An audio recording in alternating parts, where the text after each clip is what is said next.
Assalamualaikum warahmatullahi wabarakatuh.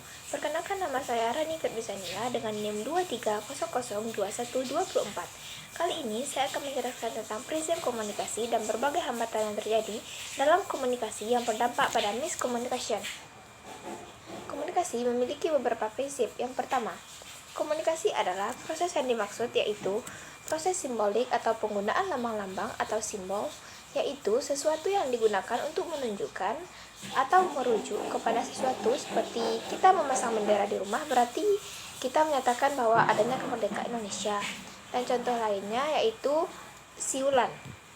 Yang kedua, bahwa setiap perilaku yang kita lakukan yang dilihat oleh orang lain itu punya potensi komunikasi. Apapun bentuknya, itu adalah potensi dari komunikasi. Kita tidak bisa untuk tidak berkomunikasi walau sekecil apapun, baik perilaku, perbuatan, kata, atau gerakan. Contohnya saja, anak kecil yang menangis adalah sebuah komunikasi untuk ibunya untuk menyampaikan maksud tertentu. Contoh lainnya yaitu apabila orang tersenyum dianggap bahagia, sedangkan orang yang menangis dianggap sedih. Ketiga, komunikasi pada prinsipnya punya dimensi isi dan dimensi hubungan. Dimensi isi menunjukkan muatan atau isi dari komunikasi. Dimensi isi ini disandingkan dengan komunikasi verbal, atau dimensi hubungan disandingkan dengan komunikasi non-verbal. Dimensi hubungan menunjukkan bagaimana kita menyatakan dari komunikasi yang disampaikan. Keempat, komunikasi itu melibatkan prediksi peserta komunikasi. Komunikasi diatur atau diikat oleh aturan atau tata krama. Contohnya, ketika berbicara kepada orang tua harus ada prediksi kita bagaimana menyampaikannya agar sopan, berbeda dengan cara kita berbicara kepada teman. Kelima, dalam komunikasi fleksibilitas dan efektif sangat ditentukan oleh kemiripan latar belakang sosial, budaya, pendidikan, agama, ras, dan lainnya. Contohnya, agama, pendidikan ras itu mendorong orang-orang untuk saling tertarik, dan karena ketertarikan itu komunikasi mereka menjadi efektif.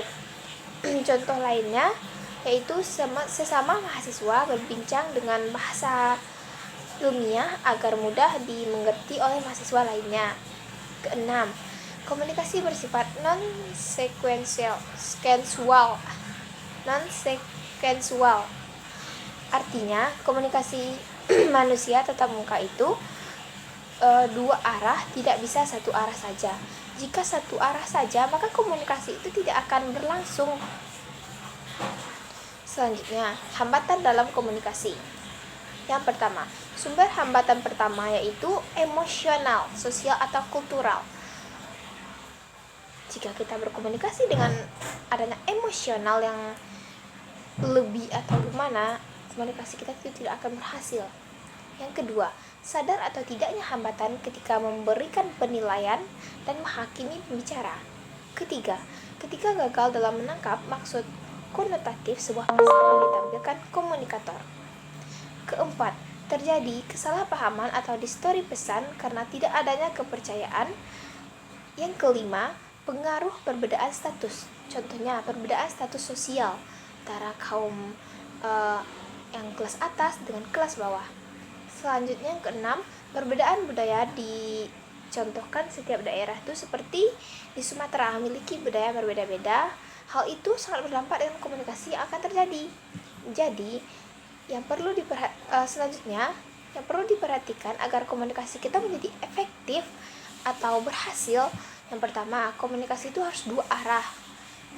Artinya kita harus sama-sama tujuannya itu sama untuk komunikasinya. Yang kedua, mendengarkan sambil memahami pesan yang disampaikan.